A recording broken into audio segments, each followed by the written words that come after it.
Salut tout le monde. Suite à vos questions et vos demandes répétitives et qui ont sollicité qu'on détaille chapitre par chapitre, je vais commencer à partir de cette vidéo-là d'approfondir l'analyse sur les chapitres respectivement. Et ça va se diviser sous forme de parties.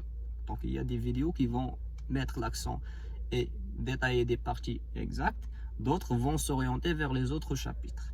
Et bien sûr, chacune et chacun de vous pourra se permettre de poser des questions ou bien de poser ses interrogations en la matière.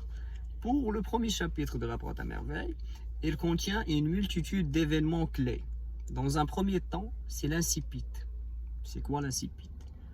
C'est le premier extrait de l'œuvre et qui a un rôle informatif, explicatif, introductif. Il permet de présenter les principaux personnages, le cadre spatio-temporel, autrement dit le lieu et le temps d'histoire. Et nous avons découvert lors de ce chapitre que les événements se déroulent à la ville de Fès, l'ancien Médina, particulièrement à une maison, une demeure occupée par une diversité de locataires. Parmi les locataires, nous avons la tante Kenza qui pratique le métier d'une voyante, qui est la locataire principale.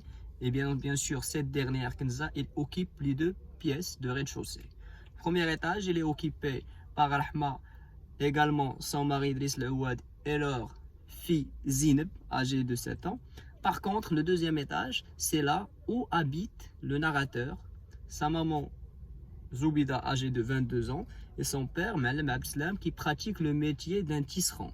Cette deuxième pièce, ou bien ce deuxième étage, il est occupé mutuellement par la famille des narrateurs et la famille de Fatma al-Bziouia avec son mari Allah le jardinier. Ça, c'est justement une explication qui porte sur les personnages qui habitent. Et ça nous a été communiqué lors du premier chapitre.